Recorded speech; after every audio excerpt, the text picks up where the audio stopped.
ሰላም ክብራት ቤተሰብ ከዝውን ብጥያቀኹም መሰረት መጺና ኣለና ብዛዕባ ድንግልና አይና ክነዋገ ድንግል ማለት መውዛሕትኡ ማሕበረሰብን ባህልን መውዛሕትኡ ፎከስ ለገብሮ ኣብ ደቂ ተነስትዮ ብቻ አይን ኸዚ ድንግልና ማለት ታይ ማለት እዩ ልብል ያው መምህርና መምህር ክሮም ካሳ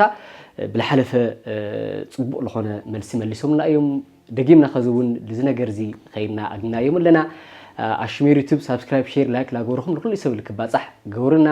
بدقامي ممهرنا سلالقنايم بتعمين أنا مسكين خزينا حلفو لما ممهرنا شنبار ممهرنا ممر كروم كاسا بدقامي سلالقناكم أزين أنا مسكين كورة يا عبلي صبو مبار أو كبزح مأمنن كبزح منسي اللي تلعله قالونا حنت منسي وحد منسي قدمي لافتو قدوس حدار متاي وقدم نابرا مغوارو تاي كمالو يقبؤوا ميلهم يحسبوا بسرعات بيت كريستيان يكون بالخونه لا حدار كاتي يقبؤوا منسي تاي كمال يقبؤوا لهم مسارتاوي ጉዳይ እዩ አምት ብለ حلف ለልዕልናዩ حدار ለቤተ ክርስቲያን መሰረት ስለልኾነ አብይ ነገር ስለልኾነ ላው حدار ለአትሰብ ሲሉ ብልምድ ከይኾነሲ ታይ ገይረ የካአቲ ታዩ ለድለን ልብል ነገር ምጥያቁ መሰረታዊ ነገር እዩ መሰረታዊ ኢልና ንጽውዖም ነገራት ሐሙሽ ሰዓት ጉዳያት ነው ካብአቶም ተና መጀመሪያ ነገር ዕቤቱ እዩ ናተሰብሱ አካላዊ ዕቤቱ እዩ ቃላይ ስና ሙራዊ ዕቤት ኢልና ንጽውዖ ነገር እዩ ዚኦም ቶም ክልተ ነገራት ፍሉጥ ስለልኾኑ ብዙ ሕብዚ ምብረር ሃለለና ነገር ኮይኑ ይስማኒ ሳልሳይ ነገር ኢኮኖሚካሊ ንዕባይ ምጥንካር ለድልዮ ነገር እዩ ምክንያቱ ለባዕሉ ከመሓደረ ለባዕሉ ከይኾነ ለውሉዱ ለአካሉ ኮንና ከመሓድረሉ ለኽእል ዓቅሚ እንድሕር ለይጥሪዩ ንሽይ ከቢድ ነገር ስለዚህ እዚ ክልመድ ለለዎ ነገር እዩ ኦርቶዶክሳውያን ብልተኻለ መጠን በዚ ጉዳይ ዘብዝልሎ ጠንካራታት ክንኾን ኢኮኖሚካሊ ለተደራጀ መንነት ከሎና ለግባእ ነገር እዩ ስለዚህ ኢኮኖሚካሊ ምጥንኻር ማለት ይኽእል ወደ ይወጽ ወደ ናጋንጎ ለመጽኡና ሐላፍነታታት ክሽከም ለኽእል ቁጠባን ለልንሎ ልብል አይነት መንገድም ወሳድ ጽበወይ ተስራዓይልና ንጽውዖ ነገር ና መንፈሳዊ ዕቤት ኢልና ንጽውዖ ነገር መንፈሳዊ ዕቤት መንፈሱ ወይ መንፈሳዊ ፍልጠቱ መንፈሳዊ ዕቤቱ ጠንካራ ኮን ክኽእል ነው ተሰብዚ መንፈሳዊ ዕቤት ማለት ታይ ማለት ይተልና ስለ ሐዳር ለለዎ መንነት ምፍላጥ ስለ እግዚአብሔር ቅድስና ምፍላጥ ስለ ቤተ ክርስቲያኑ መንነት ምፍላጥ ቤተ ክርስቲያን ሐዳር ለለዋ አስተምሮትና ርድእ ታዩ ልብል ነገር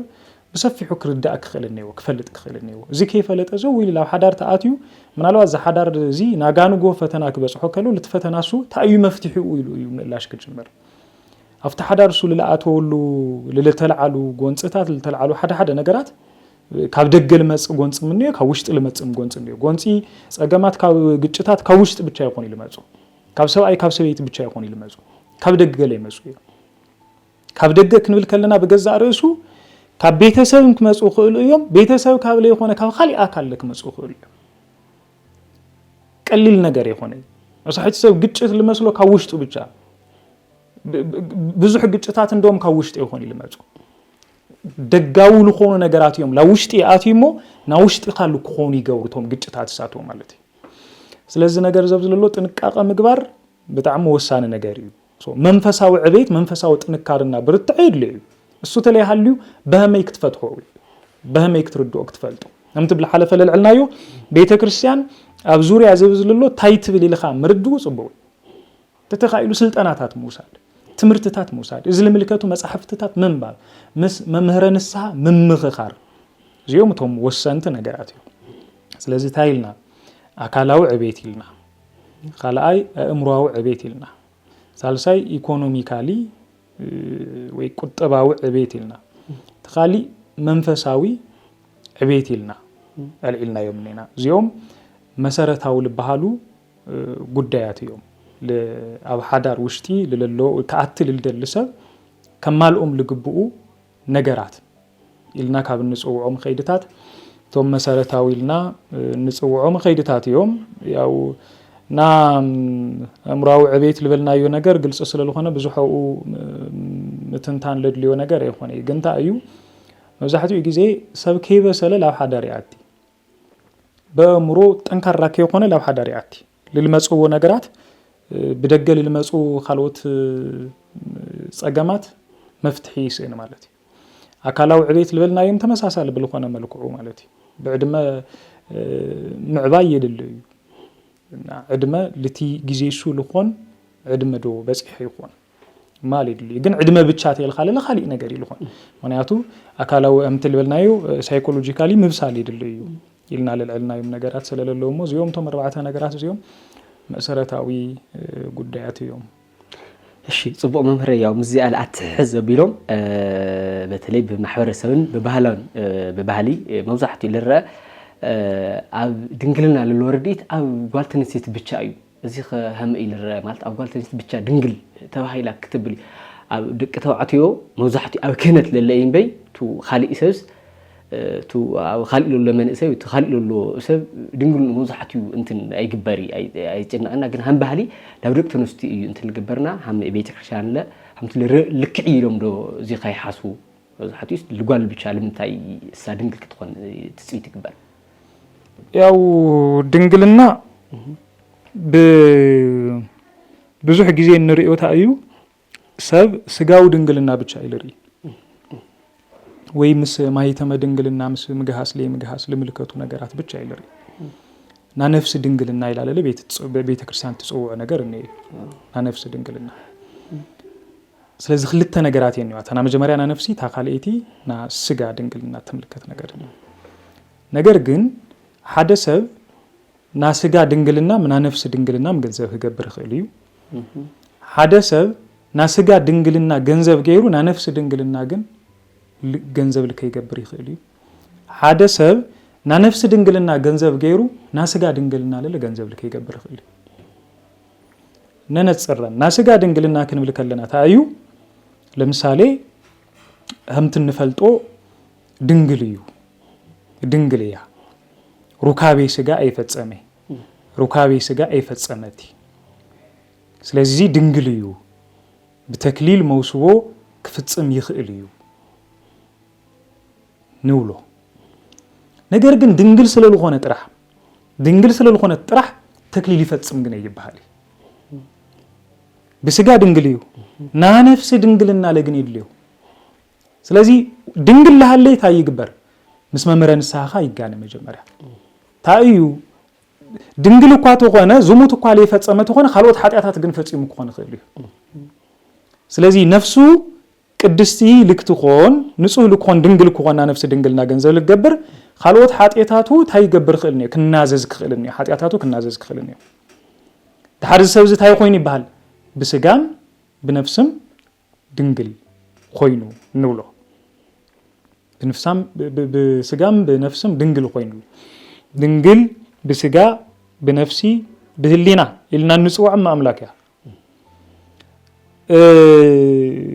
نشتي كي يسفحنا بين أهلنا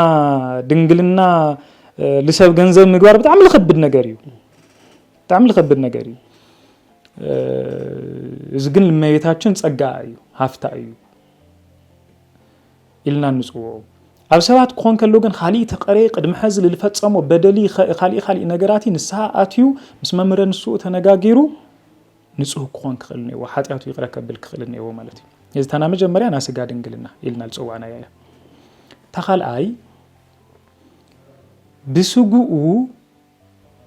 دنجلي خوني قدم حزورو كابي سجا فتسيما زموت فتسيمو نولو كاب حقي وصاي سلالخونه كاب سرعات وصا سلالخونه مالتي ነገር ግን ታይ ኮን ይخل ይሰብዘዝሉ በስጋ ድንግል ዲኻይሎም ይኾነ ታማ እዩ ና ነፍስ ድንግልና ግን ገንዘብ ገይሩ ና ነፍስ ድንግልና ገንዘብ ልገበር በምታይ ብንሳሃ ድንግልና ይሲና ይሉ ንሳሃ ከሎ ዝሙት ፈጺማ ይሉ ንሳሃ ከሎ ና ነፍስ ድንግል ነው ይመለሰሉ ማለት በነፍስ ድንግል እዩ ንብሎ ተሰብዚ أوشت زياتن عندي عينة سبات النيو سلست عينة سبات النيو قلت عينة سبات النيو توم خلوت جنت أيوم بسقوم دنجل يوم جن نسان دحر لياتيوم نفسهم دنجل دوك نبلا نخيل مالت ركابي سجاي فتسمي زموت يفتسمي جن ندحر لحسو ندحر لسرق ندحر خلوت حاتيات اللي فتسم تقينو أنا نفس دنجل نايطاريو تسابز مالتي سلازي بيت كريستيان تايتبل دنجلنا جنزب جبرو تبل أينو دنجلنا خلتي زموت مفتسام بتشاي خوني دنجلنا لسن خلوت حاتيات مسرح نا نفس دنجلنا لك نسن يجبريو اللي بلنا جارك نسمرو الجبس سلا الرسعيو زو قدايز بزح جزي سلا ليل عالي نجرجن ناسجا دنجلنا جنزب مقبار لنا نفسي دنجلنا جنزب لمقبار جن مسارتيو سبب بسقو حاتيات مسرح تطو كبل كله مالت لمثالي زموت ندحر لي يفصيمو حاده لنفسي قدسنا مسارتيو نقولو مسارتيو نقولو ድንግልና ታዩ ተይልና ለለ ድንግልና ና ቅድስና ህይወት እዩ መልሱ ሓደ ሰብ ይጾም ይጽልይ ትሩፋታት ይሰርሕ ታዩ ተይልናዮ ና ቅድስና መንገድ እዩ ይባል ድንግልንኡ ሓልዩ እንድሕር ነቢሩ እንድሕር ሓልያ ነቢራ ለለ ታዩ ተተባይሉ ዋ ና ቅድስና ህይወት እዩ ምክንያቱ ድንግልዩ ማለት ታይ ማለት እዩ ድንግልያ ማለት ታይ ማለት እዩ زموت يفتصمي مالتي زموت يفتصمتي مالتي مالتي فقاده سغا اشنيفا مالتي فقاده سغو اشنيفو اي مالتي ስለዚህ ታዩ ና ቅድስና ህይወት እዩ ብዙ ጊዜ ይናገሩ እየዙ ጉዳይ እዚ ሓደ ሰብ ጾም ይጾምሞ ጸዩማ ይሉ ይናገርዱ ለማ አንተ ጾም ጸዩማ ይብልዲ አይብልዲ ለማ አንተ ጸሎት ጸልይ ይብልዲ ለማ አንተ መጽዊተ ይብልዲ ሀሞ ማል ታይ ስለሌለው እዩ ውዳሴ ከንቱነት ስለሌለው ድንግልዬ ማለ ውዳሴ ከንቱ ይከተል ድንግልዬ ማለ በተዘዋዋሪ ታይ ማለት ስለልሆነ ፈቃደ ስጋ ያሸንፍ እየ ማለት ስለልሆነ ሲዒረ እየ ማለት ስለልሆነ ማለት ስለዚህ ብዙ ጊዜ ይሉሎ ነገር ነው ብዙ ጉዳይ እዚ ድንግልና ካል ንገር ድንግልንኡ ልንገር ለና ህይወት አጋሩ ለና ህይወት አጋራዩ ናናጋና ህይወት መካፈል ተይልልሆነ በስዊልኻ ድንግልዬ አይባል አይባል ሀደና ቅድስና ህይወት ስለልሆነ ዳሴ ከንቱለ ስለለከተል መስኡ ተታሂዞም ልሞጾ ካልኦት ፈተናታት ስለሌለው ስለዚህ ሰብ ብልተኻአሎ መጠን ና ድንግልና ህይወቱ ገንዘብ ክገብር ክኸልን እዩ ከይነውሕ እምበይ ልምንታይ እንድሕሪልና ኮይና ቤተ ክርስቲያን ና ድንግልና ህይወት ኣብ ክልተ መንገዲያ ትሪዮ ተና መጀመሪያ ዘለዓለማዊ ድንግልና ልብሃል خلاي ጊዜያዊ ድንግልና ልብሃል ዘላለማው ድንግልና ታይ ማለት ለምሳሌ መልከ ጼዴቅ ድንግልዩ ክሳም ወዳቱ ድንግልኑ ለጽንዓ አካል ነው ሄኖክ ድንግልኑ ክሳም ወዳቱ ለጽንዓ አካል ነው ኤልያስ ድንግልኑ ክሳም ወዳታ ለጽንዓ አካል ይልና ንጽው ዮሐንስ ወንጌላዊ ድንግልኑ ክሳም ወዳታ ለጽንዓ አካል ቅዱስ ጳውሎስ ድንግልኑ ክሳም ወዳታ ሰማይት ልኾን አጽኒዑ ለነበረ አቦይ እማ አምላክ ወላዲታ አምላክ ቅድስት ድንግል ማርያም ለለ ምካደናግል ናደናግል መመክዒት ላተባሃለት ለለ ተጽዋዕ ማለት በሁሉ ድንግል እንወለለ ዛንውዚያ ከዚ ሓደ ሰብ ድንግልኑ ወይ ክሳል ዘለዓለም همቶም አቦታትና ባህታውያን አቦታትና ጳጳሳት አቦታትና ኖታትና ወለድና አቦታትና ሰሞዳታ ድንግል ነው መሐልዮም ለነውሩ ማለት ዘማለት ታይ ማለት እዩ አርሶም ጃንደረባታት ዝገበሩ ከምዝባሃል ማለት በቃ አርሶም ንግዚአብሔር መንግስት ልፈለዩ ለሐረዩ አነ ንግዚአብሔር ሕሩይ ሙሽራየ መርዓውየ መርዓቲየ ልብሉ ክርስቶስ ሰምራ አነ ናይ ክርስቶስ መርዓቲ አተባይላ ብትንጉስ መርዓቲ ክትኾኒ ሰበይቲ ክትኾኒ ደልየክል ለኹ ክትባሃል ከለ ናይ ክርስቶስ መርዓቲየ ቅዱስ አስከናፍር አነ ናይ ክርስቶስ መርዓቲየ ላበሌና ነግነው ስለዚህ አርሶም ለክርስቶስ መርዓትነት ሕሊፎም ለሃውሉ ተኻለ አይለለ ድንግልና ክሳብ ማዓዝዩ ቤተክርስቲያን ድንግል ኾን ክትብል ከላ አብዘን ክልተ ነገራት ዚያ ብቻ ያተገልግል ክሳብ ማዓዝ ለልብል ነገር ክሳብ ሓዳሩ በቅዱስ መውሶ ለፍጽም ድንግል ኾን ትብል ሓዳሩ ብቅዱስ መውስዎ ክሳል ቅድመ ሓዳርኻ ብመውስዎ መፍጻምኻ ድንግልናኻ ምስኣን ግን ታይላ ቤተ ክርስቲያን ትጽውዖ ዝሙት ኢላ ትጽውዖ ዝሙት ኢላ ትጽውዖ ስለዚ ሓዳሩ እንድሕር ድንግል ኮይኑ ሓዳሩ ክፍጽም ከሎ ተክሊል ትደፍአሉ አክሊል ትደፍአሉላ ማለት እዩ ብስርዓተ ተክሊል መውስኡ ይፍጽምሎ ብስጋና ደም መውስኡ ይፍጽምሎ ማለት ቅድሚኡ ለሎ እንድሕር ዝሙት ፈጽሙ ግን ታይ ይገብር ሰብ ዘዝለሉ ንስሓ ይኣቲ ስለዚህ ድንግልና ለመን ይልምልከት ላውል ነጥብ ክንመጽእ ከለና ድንግልና ለወድለ ለጓለ ይልምልከት ለወድ ብቻ ድንግልና ልምልከት የሆነ ሀመይ ገይሩ ድንግልና ለጓል ብቻ የሆነ ይልምልከት ሀመይ ገይሩ ኮነ ይኽእል ስለዚህ መብዛሕትኡ ጊዜ ለጓላት ብቻ አብዘው ዝለሎ ተወቃስ ምግባር ማለት ነው ጓል ሀመይ ገይራ ምስመን ልፈጸመቶ ዝሙትዩ ድንግልና አሲናቶ ተባይል ንገረላ ስለዚህ ለወድለ ለጓለ ድንግልና ይምልከትዩ ድንግልና ሲ ጾታ አይፈልይ ማለት ይባህጭ ድንግልና ጾታ አይፈልይ ስለዚህ ለወድለ ይምልከትዩ ለጓለ ይምልከትዩ ስለዚህ ድንግል ክትሆን ለለዋ ታጓል ብቻ ይሆነቲ ተወድለ ድንግል ክሆን ለለዋ እግዚአብሔር ድንግል ክሆን ለለሎ ተወድለ ተጓል አንቶ ገሊጽናይና ቅድሚው ለሎ እንደሕሩካ ይፈጽሞም ግን ዝሙት እዩ ደልናዮ እዚ ዝሙት ዘብዝለሎ ዝሙት ለለ ኃጢአት እዩ ይልና ስለዚህ ቅድሚ እንትን እንደሕሩካ ይፈጽሞ ኃጢአት ሰሪሕኒ ማለት ስለዚህ ለዚ ከንጾህ ለኽልታይ ምግባር ይንሳምታው ስለዚህ ንስሓተ አትዩ ግን አንቶ ታይልና ና ነፍሲ ድንግልኑ ተመልሶሎ ማለት እዩ ስለዚህ ድንግልና ለምልከት ለወድለ ለጓለ ህዝ ተወዲ አይ አነ ድንግል ለኾነት ብቻ እየ ለእቲ ኢሉን ድሕር ባዕሉ ድንግል ለይኾይኑ ግን ዝታይ ይባል ባዕሉ ድንግል ነው ይሐለይ ግን ድንግል ለኾነት ብቻ እየ ለእቲ ይብል ወይም ባዕሉ ድንግል ነው ክሕለይ ይደሊ ድንግል ለኾነት ብቻ እየ ለእቲ ግን ወዝታዩ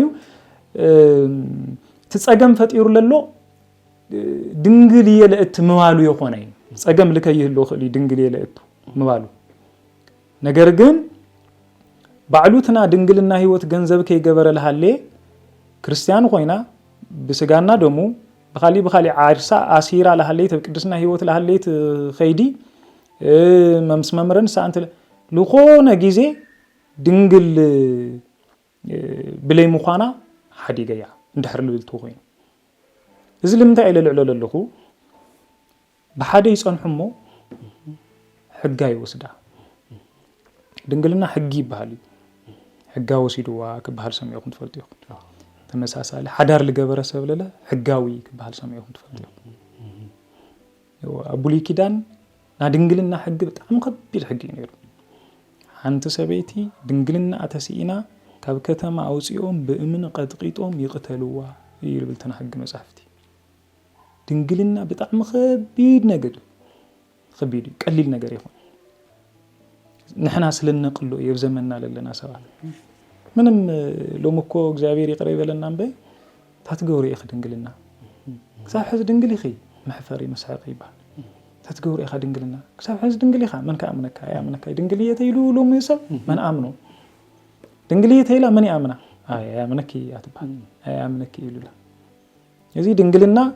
ለረኸሰሉ ዘመን ምንም ዋጋህም ላይ ሁሉ ተገይሩ ተረየሉ ዘመን ለምዚዮም አይነት ነገራት መጽሐፍ ቅዱስና ወይሎም ይብል ንትሰናይ እኩይ ንትእኩይ ሰናይ ንትብርሃን ጸልማት ንትጸልማት ብርሃን ዘውሉ ወይሎም ይብል ኢሳይያስ ክናገር ከሎ ስለዚህ በሓደ ይጸንሑሞ ሕጋ ይወስዳ ሕጋም ሰወሰዳ ድሕሪ ታይብል ሰብዚ አይ አንስከ እትልደልስ ድንግል ኾነት እያ እዚ ታይባል ታይቱሉሲ ዛይር ካብዚ ይሰውረና በእውነት ትሕሪው እዚ ድንግልና ለምልከትስ ለአብቻ ሙኻኑ ገይር ይወስድ እሱ ባዕሉ ድንግልህም ለይኾነ ማለት እዚ ነውር ፍጹም ነውር ለዚ ንስሓ አትዮም መስመምረን ሱም ተነጋገሩም መጀመሪኡ መሰረቱ ሕግ ሙሳድ ቀድም ሓዳር ለሎ ጌጋ ለሐለ ኣብ ልዕሊ ጌጋ ለለ ኻላይ ጌጋ ይፍጸምሎ ማለት አምትልክ አምኖንስ ለተማር ለገበራ ማለት በገዛ ሀፍቱ አው ሓደ አብይ ጌጋ ወንጀሊ ተፈጽሙስ ድሕሪ ለለ ምሰስ ነው ወራስ ውጽለ ይልዋ ካፍትና መጀመሪያ በደሊ ጌጋይሲ እዚ ይልዓብ ይላቱ ልክ ሐምዝ አይነት በደል መፍጻም ማለት ናስጋዊ ጾሩ ናስጋዊ ድሌቱ ፍቶቱ ምስፈጸመስ خلاي معلت ገጽ خير እኪ خم ማለት እዩ بدل مخانو آمينو نسها كأتلا تجبو مالتي سلازي دنجلنا لملكة بحاجيرو لودل بحاجير سي دنجلنا مع صوت أي فلي صبوا بتعمل فيلم زي على حزب الناس هم تروحون بتلاقي بمحرس هم تروحون مزحتين اللي دك تونستي بتعمل اللي جنرا كودي دك سنة جنرا لك عديسو مالت بتلاقي عزرزر لبلهم منيرهم مزحتي أنا من بسجالة بنفس دناقل لخواننا قلنا لو زنقرتي لازم نمر بتعمل اللي جنرا يعندرا لا أمنتي عندرا دامستي بلا لخواني بتشاقن أفتورو كابيل بحال أيقناي ستين ويترقي ولا ويبتشال لخوان نقر خاوك فوكسين قن أفتا دنقل تولي السنة يجنقا لخوان همزي يتنورت موزحتو بتلي عب قط ركابي إشكا مفتح نقرنيو كنت للولا كنت لي واللي مرأم دنقل يخواناتي زعت هاي لخوان الفاتح هو نقرني خاو السنة اللي بتعمل اللي جنقا أزي خلق إيلهم داي أمنو بتلي هم بحيرة تسب بعلن تنقالات لا لدنقل أني جنقا مور كافتو لخوان ناقزاب هير قدسنا ويتنو لاسي أبع على الناس جنقا أزي خلق إيلهم داي أمنو بتلي دناقل ديان بعلن ساتن هو يجنقا أصل كبرن دنقل يخونا أيخونا قن سلسها دنقل النان هم طلعوا منور بتلي وأنا دنقلية إيلان لخوان عرسن كفي بلا ويلا دنقل يخون خلال اللي تا أنتنا نيجنقا سلسها دنقل النان سبتعمل جنقا أس بتشا لخوان نقري قبري مالت وي حدا رأي حزاي وي عندنا يبلا يقن بتشا أنا دنقلية همزي لا قلص هون همزي تايني نانولو هو يزكى تأيو خزيت مسارة هاول بحال نجر كنت حزول جبنا نجر أنت ولا قلصنا يل نبرنا ناس قاعد لنقلنا لنا نفس دنقلنا مسارة يغني أي نبلين دينا مسارة ينبل مو جن ناس قاعد نقلنا بتشا جنزة مقبار جن كريستنا يخوني كريستنا يخوني إذا ما أحزاب لي يجورو داهون أحزاب يجورو أوكي أحزاب مالت بتمكت لي يأمنوا بكرسوس لي يأمنوا وجناتي دنقلنا إنك سامود دأتا حلينيس أنا هاينكو جن هايمانوت يلي زلكو هايمانوتنا لي مهلاو مقبارنا لي مهلاو ملكتيو مرأيو أما استل أنا برخا أب حاتيات أب بدل أنا برنا كن سجاو دنقلنا أنا جنزة وصل الجبرنا بتشاو قدم إجزابير دناقل يوم تويلنا كور اللي جبنا عينة سواتينا مالت كن يغني كنت حساس فينا كأننا لجبول علمنا حزمنا نفسي دنقلنا أنا بس جاهم تعنتو الجلنا دنقل تكون تغلي عزين دنقلية ما تم دنقلنا يتجسس شيء ما يتم دنقلنا إني يكتب التغلية ويكبل خيلي وأنا دنقلية قدم حزرو كايف هسي ما يفلت يكبل خيلي كنا نفس دنقلنا جنيس إن الله مالتي لازم مسك جاي حولتي يقول لي كوز زي بيت كريستياناوي كايدا يخوني فتشون جاي كأننا لجبو سل نفسنا أي نفس سيك تركس يبلاي نفس كتقدس يلجبا هم تبقولوس لولو خفوق نجر بمجبارن بمسرحن ننفسهم أي تركسو خمل بلنا مالتي هذه لنفس مركاسي لخون للوزي نفس تركيس على لا دنقل بسجا دنقل سلا لخونه بتشا سجزاي رح بريت عادنتي النووي مالذي يخونه يزا هذا بيقولوا إنهم تعنتو الجلسناي لازم في الصوم صحتات لخونه كايدا أيو لتا دنقلنا أنا قدوس يوحنس أفورق تأيي لبل دنقلنا وخم خمبلين عينكم حلو يبل دنقلنا وخم خمبلين عينكم حلو سنا أيو جنز ناسيجا دنقلنا أنا بتشا يخونه نا نفسي دنقلنا لينا هم بلين عيننا كنحلو لقبعنا مالتي صبوا نعمل جرشة تياكينا وي تياكيم وأننا لا أنا التطيقنا بودي بوكليو هذه حادي دنقل خوينو حنتي أدنقل لي كانت تخنت خليها هزود جيل تياقنا لا أنا ورتعتايو كانت يولي كن دنقليو خزت فوتيو والنيا تاخ قبري قبو مالتو سحادي قوا كخدي قبارو مالتو سدنقليو ساقن دنقل يخونتي زي خطاي كغوري قبو مالت زي لحدار يوم لاتي لو أروحان خزي انبي كبلي خلدو مورزي لأنا التطيقنايو بو ودي سلالخونايو دنقليو سدنقليو كن كمر عدوليو سادنقل يخونتي أيدلي إلوا زي لك أديو تايخ قبري ما أزيو أيدلي إلوا للو كافتو محزنت مالت تاع عندي سب خازي حمتو قديمهم لا قلت ونورو بوقع بهدتي خد تحاد دنقلنا خالي دنقلنا خد كنت الله قد متحدار ጥዑያት ዝኾኑ ኣመፅንና ህይወት እዮም ለለው ኣመፅንና ህይወት ለሃለው ክጸናንዑ ከለው ግን ድንግል ለይ ምዃና ምስ ፈለጠ እዩ ዝነገር እዩ ለሎ ያው እዚ ኣይግደዲ መሰሉ እዩ ማለት ታይ ማለት እዩ ሕጽይነት ተባሂሉ ልጽዋዕ ግዜ ሰዓቲ ታይ ለመላኽት እዩ ናመምርራጽ ግዜ እዩ ለሰብ ክመርጽ ይኽእል እዩ ታይ መርጽ ይኽእል ድንግልና መርጽ ይኽእል መልክዕ ክመርጽ ይኽእል አተሐሳስባ ክመርጽ ይኽእል ካልኦት ነገራት ምግባራ ሃይማኖታ እዚኦም ለመሳሰሉ ነገራት ክመርጽ ይኽእል ኣብዚ መርጽ ከሎ ህምትት ልበልካዮ እዚ ነገር ዘብዝለሎ ክመጽእ ክላዓል ይኽእል እሞ ልትናተይ ልደልዮም መለክዕታት ኣይተዋሓጥለይ ክብል ይኽእል ማለት ስለዚ ክነገድዶ ኣይንኽእል ታይዲ ተምዝ ዓይነት ነገር ልመጽእ ምስንትን ብቻ ይኾን ይልሕሰብ ምስትና ስጋ ድንግልና ብቻ ሓሲብዎ ልከይ ይኾን ክእል ይትሰብ እዚ ተኣካል እዚ ላው ካሊ ነገራትን ምምጻእ ክህልው ክእሉ ማለት እዩ ምምጻእ ክህልው ክእሉ ስለዚ ኣይግደዲ መሰሉ እዩ ክነገድዶ ኣይንኽእል ይልዛ ኣካል እዚ ግድን እዚ ፍጹም ነውር እዩ ኃጢአቱ ይባሃል ማለት እዩ ስለዚ መሰሉ እዩ ልብል ነገር ንወስድ ነገር ግን ዘምዝ ዓይነት ኸይዲ ለለዎ ህይወት ኣብ ለብዙሕ ጊዜያት በሓደ ጸኒሖም ላፈለጠ ጸኒሑ ለኾነ ጊዜ ግን አጋ ዕርበቱ ናያ ሞራለ ናያ እንትን ለብለብል መንገድ ተኾይኑ ግን ናዩ ካይዳለ ጸገመለዎ ማለት እዩ ጸገመነው እዚ ካብ መሰረቱ ካብ ስሩ ተኾይኑ ግን አምጽነን ዓላሃለ ገና ምፍላጥ ለሃለው ካብ መሰረቱ ተኾይኑ ግን ያው መሰሉ እዩ ክብል ደሊ እዚ ማለት ታይ ማለትና እዩ ታሰብ እዚኣ ታቆልዓ እዚኣ ኃጢአተኛ እያ በደለኛ እያ እዚ ኻሊእ ነገሪ ይግባይ እዩ ማለት ግን ይኾነ ናትሰብ ታዩ ክነኽበር ስለለለና እዩ ምርጩ ክነኽበር ስለለለና እዩ ለምንታይ ናጋንጎ ናያ ምርጫ ላይ ይኽበረላ እዩ ለምሳሌ ሳታይ ትደል ትኽእል ድንግል ኾነ ትብል ትኽእል ምርጫ ይኽበረላ እዩ ኻሊእ ምርጫ ኻስ ልተፈላለየ እዩ ይብሎ ስለዚ አፍቲ መረጹ ዘብዝለሎ ዝምርጩ እዚ ተሰብ ዘብዝለሎ ህግደድ ልኽእለሉ መንገዲ የለይ ነገር ግን እሳ ንስሓ አትያ ምስ እግዚአብሔር ሕብረቲ ሓድነቲ ፈጺማ ድሕሪ ድንግልና ምስኣና ማለት እዩ ንስሓ አትያትሉ እንትን ኢላትሉ ለለቱ ጊዜ ሰዓት ግን ቤተክርስቲያን ለዚያ ኃጢአተኛ ኢኺ ወይ እግዚአብሔር ለዘንትን ኢኺ ስጋና ደሞ ይግበእኪ ዘይግበእኪ ትብለሉ ምክንያት ግን የላይ ንጽህት እያ ምክንያቱ እንተዓንቶ ልበልናዮ ድንግልና ስጋ ልከይህሉ አኽእል እዩ ድንግልና ነፍስ ግን ገንዘብ ጌራና ስለዚ ምስ ክርስቶስ ሓድነት ነው ሕብረት ነው ክርስቲያናው መንነት ህይወት ነው ዋይዛ ሰብዚያ እዚ ክብሪ ይግባይ ህም ቤተክርስቲያን ግን ታዩ ቤተክርስቲያን እዛ ሰብዚያሲ ለኻሊእ ይትግባይ ለዘንትን ይትብሊ ገለ ማለት ይኾነ ክነት ለለዎ ሰብ ተኾይኑ ንፈሊ ምንም ለአው ለከራኽር ነገር ክህልወና ይኽእል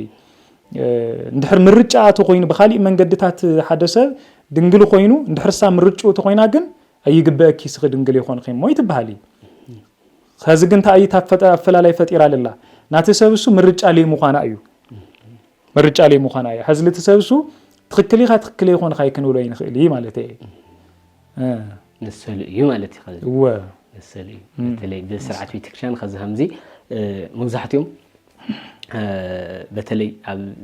ክብረ ክህነት ለሎ መብዛሕትኦም ንሪኦም ከዚ ድንግል ይኾነ ጸንሑ በተለይ ብሕበብ ሽከዓላ መቕተልቲ ልወጽሑ ኣብ ዝተፈላለየ ዓድታት ንሰምዒና ብምስማዕ ተለየበና ስለዚ ቤተክርስቲያን ስርዓት ሃምለለዋ እያ ማለቶም ሰባት እዮም ህገወጥ እንበይቱ ዝፍጹም ጌጋ እዩ ማለት ክጅመር ለለዎ ካብ ምንታይ እዩ ተይልና ካብ ናሕጽይነት ጊዜ ልበሃል ለሎ ለምንታይ ድዩ ናምርድዳ ናምፍትታሽ ናምፈላጥ ጊዜ ሰዓት ይቆይ ኣብዚኣማ እዚ هم ስርዓት ታዩ ቤተክርስቲያን ለሁሉ ነገር እንትንነ እዋንዲ ግን ልሙጻ ለኸውዱ ነገራት ስለሌለው ኢናሱ ኢልና ሓደ ጊዜ እንትን እንብሎም ግን ብልተወሰነ መልክዑ እንድሕር ለመግላጽ ለተኾይኑ ግን ድምሐዘ ገሊጾ ይፈልጢ ሐውሲ አይ እስተዚ ነገራት ለኻሊእ ነገር ለበረታት ከይኾነ በማል hazም ኣብ ክልሱ ክረአ የብሉይ ግን ታዩ ለምሳሌ ዝንድሕር ጋጢሙ ኮይኑ ተሰብዚ ክነት ሃልይዎ ነገር ግን መርዓብ ልፈጸመሉ ጊዜ ሰዓቲ እዚ ነገር ዘብዝለሎ እንድሕር ተፈሊጡ ኮይኑ ተሰብዚ ላብ መውቃዕቲ ላብ እንተዓንቱ ልገለጽካዮ ላብ ሕማቕ ነገር ምገጋያት ከኣቲ የብሉ ይነውር እዩ ተኾነ ደጊም ስጋና ደሞ ኣትዮም እዮም ኪዳን ውዕሊ ኣሲሮም እዮም ኣብ ማእኸል ግን ካሊእ ነገራት መጺን ፈተና መጺን እዩ ልትፈተናሱ ምስ መምህረ ንስሓ ክህነት ስለለለዎም ምስቲ ሃገረ ስብከት ሊቀ ጳጳስ ብምንግጋር እዮም ዞም ጉዳያት እዚኣቶም ክፍትሑ ለለዎም ካብዚ ሓሊፉ ላብ ሕማቕ ስጉምትታት ምእታው ኣይግባእ ሓደ ካልኣይ ከምዚ ኮይኑ ኢልኻ እዚ ልልመሰሉ ምስጢራቲ እዚ ልልመሰሉ ዘረበታት ወግዕታቲ ላብ ደገ ምውፃእ ነውር እዩ ክህነት ለለዎ ኣካል እዚ ተፈጺሙኒ እዚ ኮይኑኒ ኢሉ ላብ ደገ ምውፅኡ ብገዛእ ርእሱ ካሊእ ጌጋ ይልፈጥር ለለዎ እንተዓንቶ ለልና እዚኦም ክውድኡ ልኽእሉ ምስ መምህረ ንስሓ ብምንግጋር ምስቶም ሊቀ ጳጳስ ብምንግጋር ናቲ ሃገረ ስብከት ሊቀ ጳጳስ ብምንግጋር እዮም ዞም ነገራት እዚኣቶም መስመር ልክትሕዙ ልግበሩ መስመሩ ቤተ ክርስቲያን ናብዓላ መንገዲ ስለላ እቶም ኣቦታት መንገዲ የትሕዝዎ እሶ ብዚ መግላጽ ለድሊ ነገር ይኾነ ኣብ ክሊ እዚ ክረአ ልግብኦ ነገር እዩ እንተ ክእረም ልግብኦ መሰረታዊ ነገር ግን ድንግል ለይኾነት ሰብ ድንግል የምባል ግን ሓጢኣት ከቢድ ሓጢኣት ሓደ ሓሶት ሕሾትን እዩ ድንግል ከይኾነት ድንግልየ ኢላ ዓርሳ ቅዱስና ገንዘብ ህም ልገበር ናስጋ ድንግልና ገንዘብ ህም ልገበረት ሓደትና ቅዱስና መንገዲ ታጅና ገንዘብ ህም ልገበረት ምግባር ደሓር ኣብ ልዕሊ እግዚአብሔር ለለ ምዕማጽ ማለት ኣብና እግዚአብሔር ስርዓት ምዕማጽ ኣብ ልዕሊ ናታ ቅድስቲ ቤተ ክርስቲያንና ናታ ቅድስቲ ኣዶ ቤተ ክርስቲያን ልኾነ ስርዓተ ተክሊል ምዕማጽ ማለት እዩ ብምትላልስ ለይግባእ ነገርስ ይግበአን እዩ ብምባል ማለት እዩ ነዚታ ቤተ ክርስቲያን ለይግባእ ነገር ልክትፍጽመላ ብምግባር ተጠያቂት ባዕላ እቲያ ታምኡል ትገብር እዚ ብምግባር ጸገም ይፈጥር ማለት እዩ እዚ ኮን ይብሉ እንታንቶ ልገለጽናዮ ድንግልንኡ ልስእን ሰብ ሓደ ጊዜ ላደለዮ ፎቲዩ ብቻ ይኾነ ድንግልና ልስእ ወይ ብመስተክስእን ይኽእል እዩ ወይ ተዓሚጻ ወይ ተሳሒታ ብስምዒት ሓው እንዲህም ተመፍቀረ ሰሎሞን ጥበብ ልበሎ ብጓህራ ሓው ልጓዓዝ መን እዩ ኣብ ጓጉኡ ሓው ልሐቁፍ መን እዩ ትልበሎ ስምዒት እኮ ብሓው ተመሲሉ ከቢድ እዩ ለመክሕሲ ይኾነ ድንግል ይኾነቲ ለብል ነገር ይኾነ ብተይ መንጽር ስርዓትነት ኢና ነውጉዕ ለለና እምበይ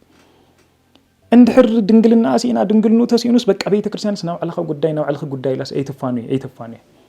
ንሳተ ኣቲ ስጋና ደሙ ተቀበል ተመሰረታው ልባል ተዓብይ ነገር ኮና ክርስቶስ ኢየሱስ ስጋና ደሙ ስጋና ደሙ ቤተ ክርስቲያን ዓጂባ ላዘመረት ደስ ይልዋን ሰብሆ ኢላ አመሬት ጥራሕ ከይኾነ ዓለም መላእክት ማሐጎስ ትገብር ቤተ ክርስቲያን እሱን እየት መፍተህ እዚ ለሃለይ እዚ ክብር ዘብዝለሎ ለሃለይ ድንግል ከይኾነት ድንግልያ ምባል ሞምታ አንቶ ለልዕልኻዮ ክህነት ለለው አካል ጥራሕ ከይኾነ ዋላ ክህነት ለይውላ አካል ክግበር ላይ ይግባው ነገር ክህነት ለለው አካል ብቻ ይሆን ክህነት ለይውላ አካል ምግበር ላይ ከመሰረቱ ምሕሳው ታይምጾ እዚ ለክብር ይሆነ ለዓመጽ ይልሆነ እንዘ ይደሎ ይብሎዶ ስጋና ደሙ ልቅበል ሰብሲ ለይተገበኦ ስጋና ደም ልቅበል ደይብል አምዝ ልገብር ሰብ ከይተገበኦ ስጋና ደሙ ልቅበል ድንግልና ለይውሉሲ ድንግልየ ወይም ለለ ድንግልኑ ሐቢኡ እንድሕር ስጋና ደሙ ልቅበል ድንግልና hamለ ፍረሰት ሐቢአ እንድሕር ትቅበል ከይተገበአ ስጋና ደም ትቅበላ ማለት እዩ ለምንታይ ለዚ ጉዳይ ዘይተነሰቱልያ ቀዲሙስ ዓርሱ ይፈተን እንዲልብል ዓርሳ ከይፈተነት ላብ ስጋና ደም ትራይ እዚ ገይሮም በዓርሱ ከይፈተነ ማለት ንሳከ አቶ ልቅበል ልበልዕ ስጋና ደም ልበልዕ ልሰት ግን ነባዕሉ ፍዳ መርገም ዕዳ ይበልዕሎ ይልብል ስለዚህ ፍጹም ነውር እዩ ተዓንቶ መጀመሪያ ለልዕልኻያ ግን መሰሉ እዩ ክልቴን ግን ተነፈላለየን ግን ይነጽራ አፍቲያ ኣብ ሕጽይነት ይለሎ ኣብ ሕጽይነት ጊዜ ሰዓቲ እሱ መልዓሉ ልግደድ ነገር ይሆነ ይሱለ ዋላ ሳለ ጓል ዋላ ሐዝል ጓል ብቻ ከይመስል ጓል ተልኾን ነይራ ለለ ድንግል ለይ ምዃኑ እንድሕር ፈሊጣ ድንግል ይኹን ኸይ ስለአንክ ሙርዕ ልኽእል ድንግል ልኾነ የተላ ኣይትግደዲ መሰላዩ እዚ ማለት ግን ስኻ ኃጢአተኛ ኢኻ ስኻ ምዚ ኢኻ ስኻ ለቤተ ክርስቲያን ይግበካ ስኻ ስጋና ደሞ ይግበካ ኣይግበኪ ስኽለ ማለት ግን ይኾነ ናያ ምርጫ እዩ ይምበይ ቤተ ክርስቲያን እሺ ተባሂሉ ምስሉ ሞጾ ምስ ኻሊ ይኹን ምስ ኣይኹን ታይ ትገብር ያ ንሳኣትዩ ወይ ንሳኣትያ ስጋና ደሞ ተቀቢሉ ላዘመረት ደስ ይልዋ ሓደ አካል ትገብሩም ያ ማለት እዩ አው ቃልዮት ይስማዕልና መምህርና እዚና አይና ነመስግን بالجرم نصر هم كانوا سمعتنا الزين أنا نمسكن